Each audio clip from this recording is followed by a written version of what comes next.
afternoon. So I'm very pleased to introduce our speaker for today. This is the second talk in a very small series of 2 talks on language discrimination in a multicultural world. This is sponsored by the Charlene Sato Center for Pidgin, Creole, and Dialect Studies, funded through an initiative, the Diversity and Equity Initiative on campus. And hopefully, we will make this an annual event, depending on, money.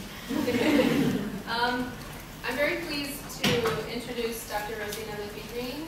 I think her book was probably the first one that I read as a graduate student in the late 90s that brought together politics, critical theory, and sociolinguistics in a way that was very compelling and inspiring. So I think I'll never be the same after having read especially her chapters on language in the media and doing things like incisive analysis of Disney films and the use of various dialects to convey stereotypes.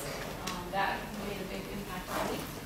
And that book is now in its 2nd edition, and it's just an indication of the importance of the messages that she has to share. That book discusses everything from media influence to the judicial system to education, exposing the ways discrimination based on accent serves to perpetuate power asymmetries. Dr. Lippy-Green received her PhD in linguistics from Princeton University and served as a faculty member at the University of Michigan for 10 years. She then moved on to be a full-time writer, and something I only knew or came to know recently is that she's a fiction writer of historical fiction and has at least 3 names. So I try to follow you. She's Dr. Rosina Lippy-Green in our context, in this domain of academia. She's Sarah Donati in the world of historical fiction. And she's Rosina Lippy in her family life and elsewhere. And other fiction. And other fiction. So please welcome Dr. Rosina Lippy.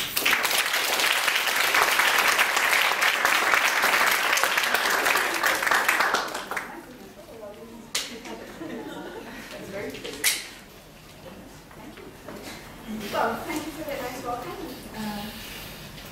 What shall I say? Most of it's true.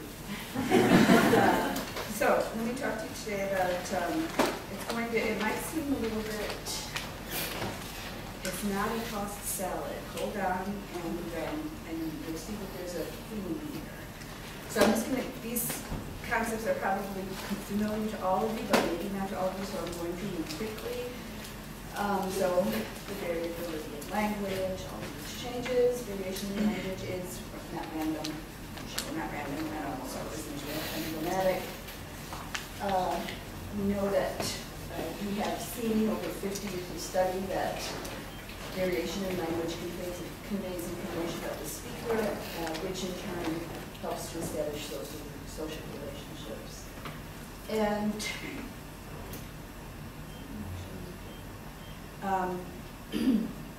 the primary tool in establishing social alliances in the performance of identity. Performance theory is something that's more recently brought into the anthropological end of sociocultural linguistics, but it works beautifully as a format or a platform for analyzing what's going on. Indexing and reestablishing social power structures and asymmetries.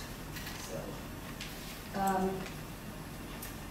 performing identity, I'm not going to go into this in a lot of depth, but you can kind of, it's pretty intuitive, targeting specific points of variation that are relative to project a specific self-image above or below the level of consciousness, which we all do every day in all of our interactions.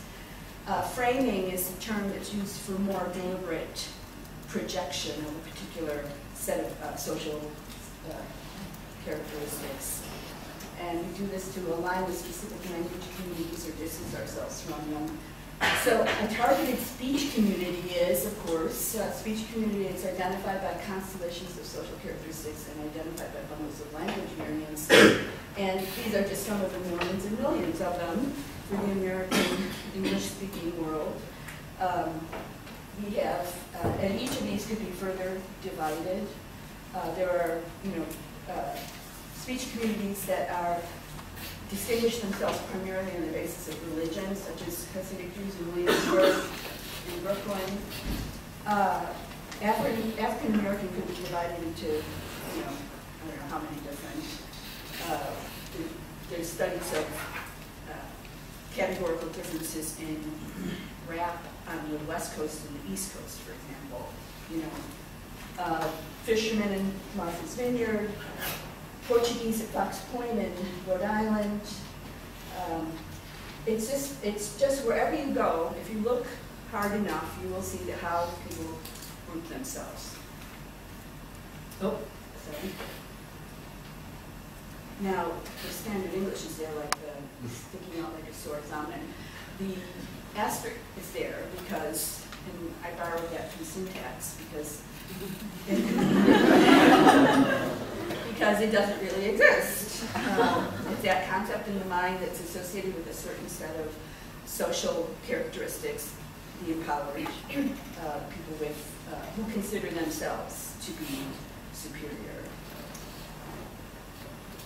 So I'm sorry about that little icon. I don't know why it's doing that, but that's the lesson that she learned when the Republicans were doing that same thing. I want you to pay attention here. There's just a couple of little clips of Obama speaking in different settings to different people, to different audiences, and to pay attention to the way he uses variables, phonetic and syntactic and morphological variables, but also non-linguistic variables to connect to his audience in ways which sometimes you could be called dog whistle. Are you familiar with that term, dog whistle rhetoric? That is going to go over the head of a lot of people, but the target that he's looking at will understand what he means. And that can be done positively and negatively. So this first one is the dog whistle. Oh, sorry, again. That's the lesson that she learned when the Republicans were doing that same thing to her back in the 1990s. So I understand it, and when you're running for the presidency, then you've got to expect it. And you just got to kind of let it. So you know what that's about, right? That uproar? No? That you don't know what that's about? I think we need to explain. Huh? Please explain.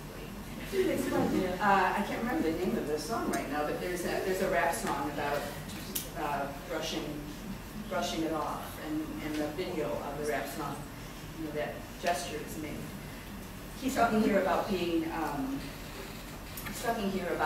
badmouthed by other Democratic candidates during the campaign, and he's very kind of high-minded response, saying, well, this is the way it's been done, and we've got to brush it off. So now, what's really funny about that is that if you had a different angle on this, and I couldn't get that video clip. There's a couple of African American men in their 30s maybe who just spring to their feet when he does that. They're just so enthusiastic that he's done that. And then the white people are kind of like up to, so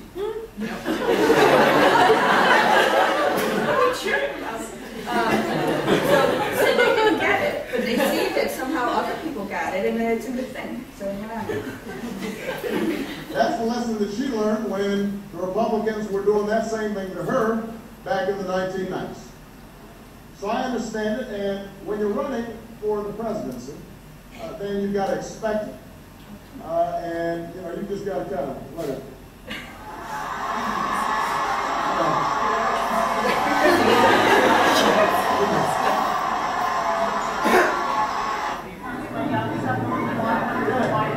Hey, he's a white guy. He's Hawaiian. He's Hawaiian. It's not going to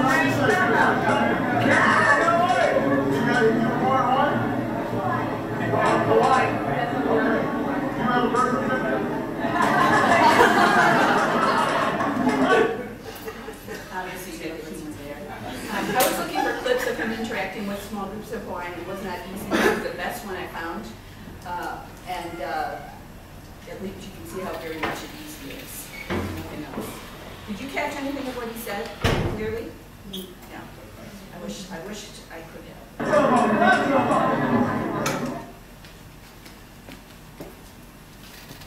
How you doing, sir? Michael Torber, retired Sergeant Major, sir. Man, retired Sergeant Major. He still look like a Sergeant Major. He's still up there.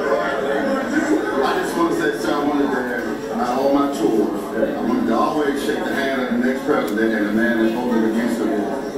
I did what I had to do, sir, and I'm putting my faith in you. That means a lot. You do this retire real? I'm a Ranger, sir. We appreciate it. Thank you, sir. Thank you very, very much. A Ranger? That means this guy can kill you with his bare hands. I'll let them mess with you, sir. I like that. So I'm hoping you got the various linguistic and also para-linguistic features there. And now it's going to go back. That's the lesson that she learned when the Republic. That's the lesson that she learned when the Republicans were doing that same thing. No.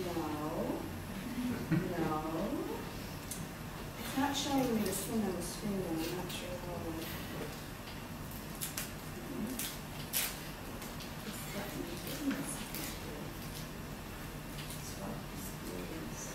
Ah, there we go. No?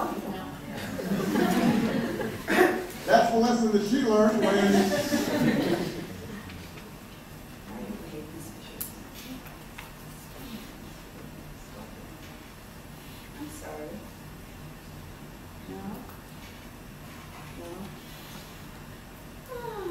Swap display above. That's the lesson that she learned when the Republicans were doing that same thing to her back in the 1990s.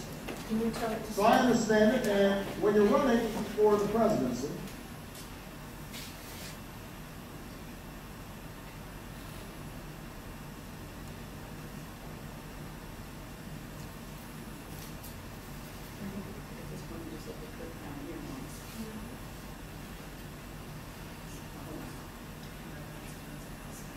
yeah, and you.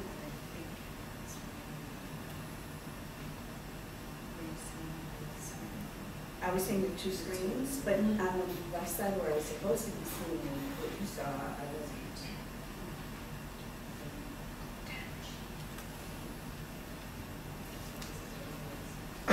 Yeah, I was not seeing here, so I couldn't, that's why I was having trouble reading this forward.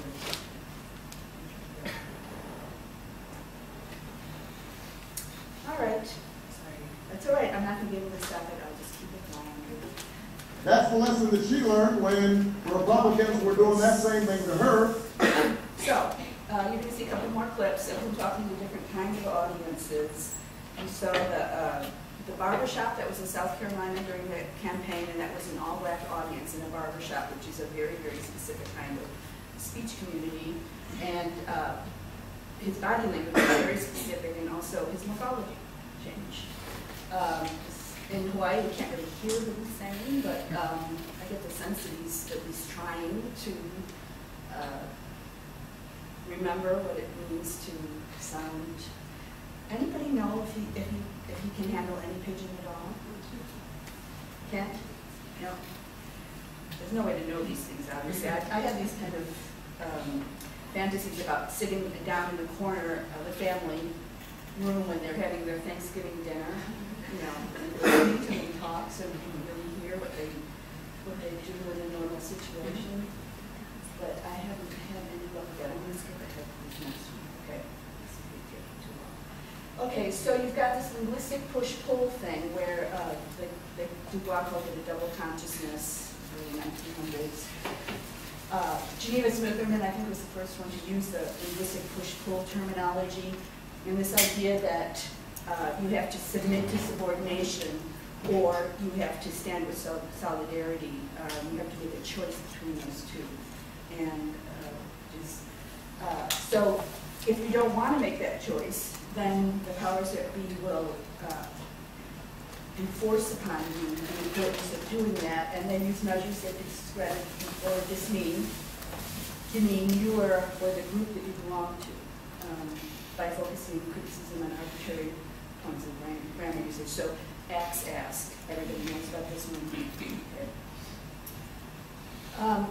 Pressure to mark language for allegiance to the community. You hear people say things like, you know, you talk funny. If you look at somebody and you expect them to sound one way, you will often hear commentary about that.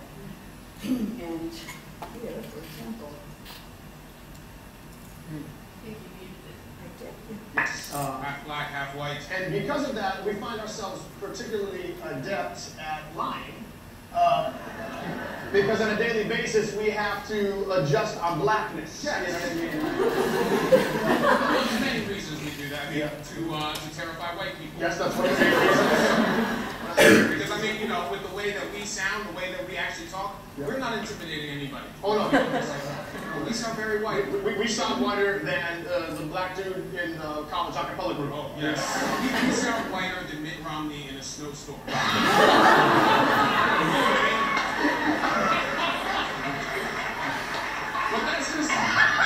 But that's the reason. When we're around other brothers and sisters, you will see us. You gotta just, you gotta dial it up a little bit. Well, see, you know what I'm talking about, brother. Oh, you know I know what you're talking about. I know what you're talking about. No doubt, man. No doubt.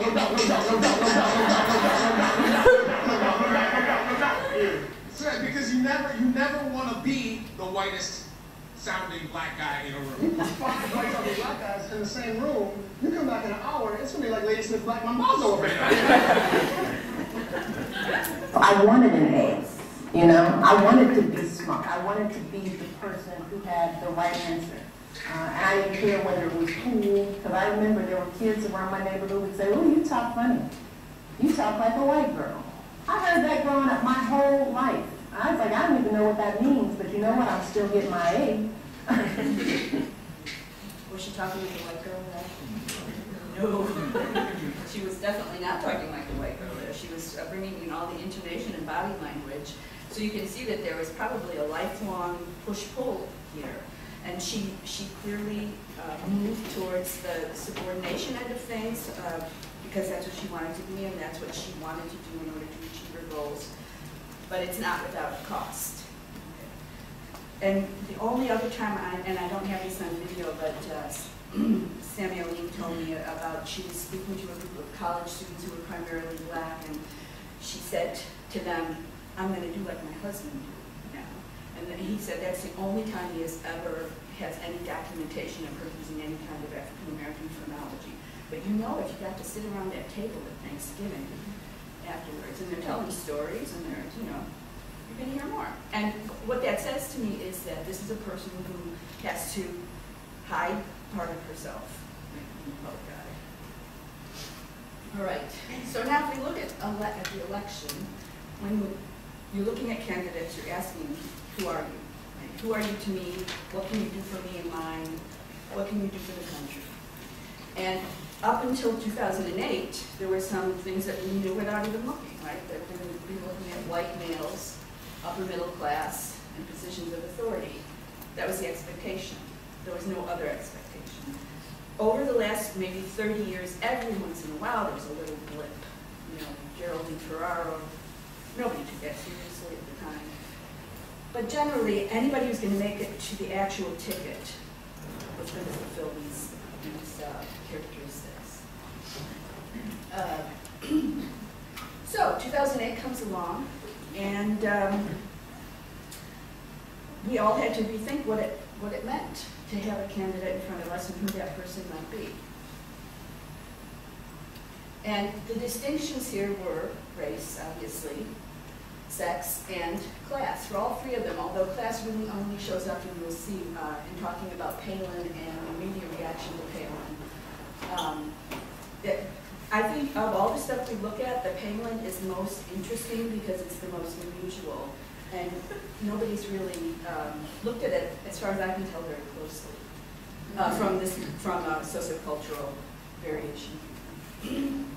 So if you're going to talk about the candidate, you know, if the media did what they're supposed to do, theoretically, they'd be talking about the political record, successes, failures, and character in terms of, you know, is this person able to confront Congress or, you know, that kind of thing.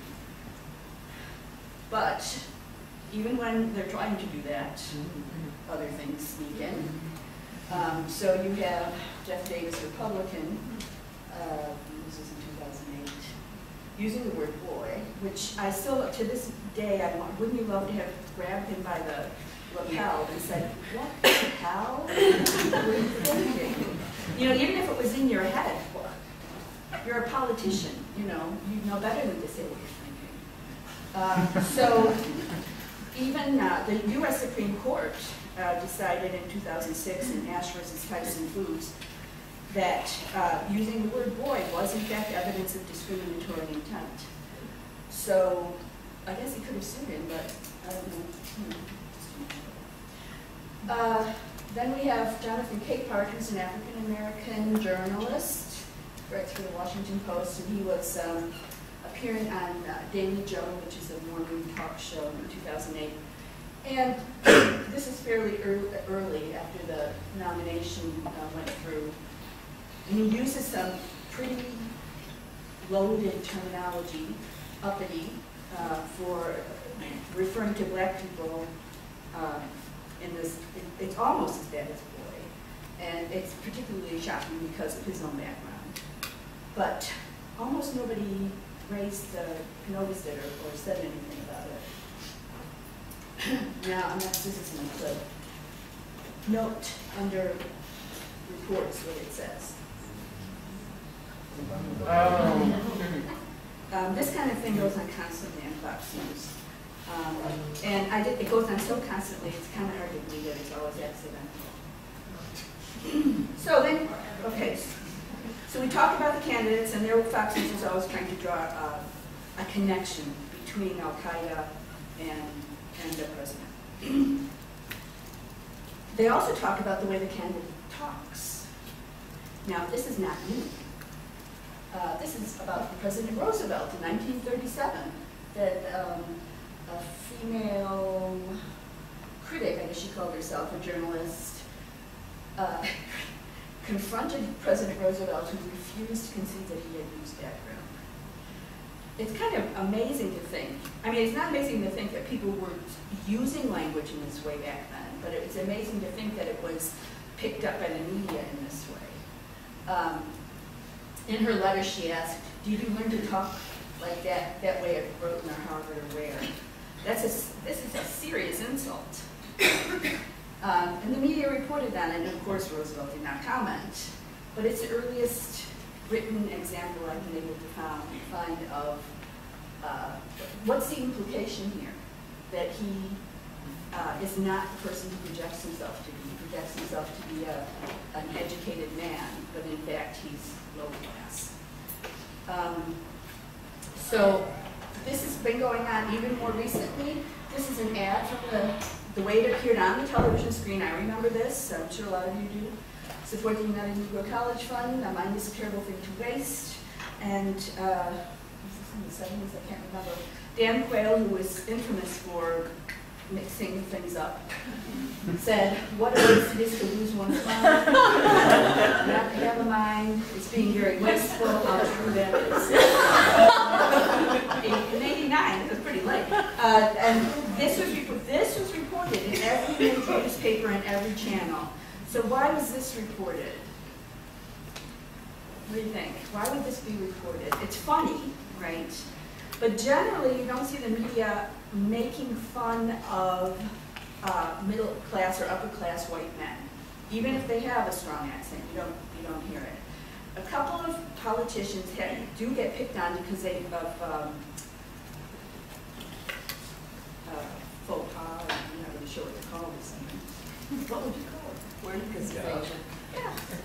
You know, Reagan did it. Reagan did it a number of times, and of course Bush II did it many times. So it's reported on as something funny, but there is something mean-spirited here as well.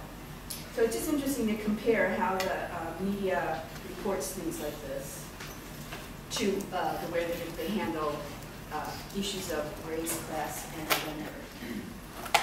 Okay, so we've got the word articulate. And Aleem and Geneva have a book out this year, Articulate While Black. It's very worth reading. They look at everything very closely and take it all apart in more detail and with more insight than I could possibly, because Geneva is who she is. So is Aleem. So when Obama was being nominated, you got statements like this from his own people, using the word articulate. He's bright and clean and articulate. He's nice looking. He's a storybook. Okay, so obviously what's going on here, it's insulting on about a million different levels. And then you get somebody, David Wetzler from the Examiner, saying his well-practiced articulate diction is more a focus of attention than the primetime lineup. So he's questioning maybe the focus on this issue of articulation, but at the same time he's using the term himself. He pushed that magical button, a black man who was articulate, liberal, the whole white guilt, all of that. White men commenting on Obama felt like they couldn't address the issue of his color directly. So what do? They address his language. Then it went overboard. Is Obama obnoxiously articulate? And can he live up to the standards? And this was a leaked internal RNC campaign memo, what they should be playing up in their discussions. So McCain is different from Obama in these ways: action-oriented versus grand prose, accessible versus humble servant of the country versus arrogant. So this was actually a plan that was put in place. You get people, and every African American person I know who I've known in an academic setting has told me a story like this, where they've been told, you speak with such confidence or surprise. When I'm teaching this, I always say to somebody at the beginning of the class, "Oh, you buttoned your shirt correctly." It's that kind of, it's on that level that kind of an insult. Okay, and D.H. Hewley, who's quite forcefully spoken and very opinionated, and generally I agree with him, is talking here about articulate, and some African Americans see this as more of a problem than the N-word. So I don't know how many people would agree with him on that, but certainly some. Now we have this. In part, on the promise to heal the racial divide. We were told that this was a watershed moment for race relations in the United States. But recently, the president and his party have, in different ways, demonstrated that they're not above using race to advance their left-wing agenda.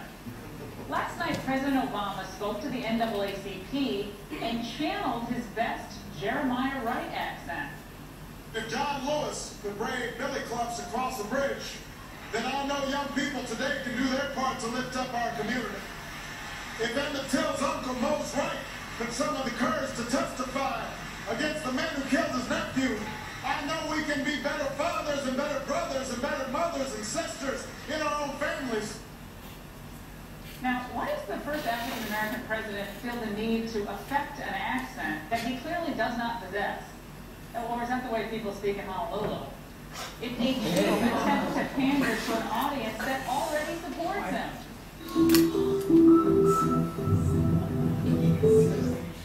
All right, so the accusations there that he's a fake, he's appropriating something that doesn't belong to him, that he's trying to tie him to Reverend Wright, who they've already tried and found guilty.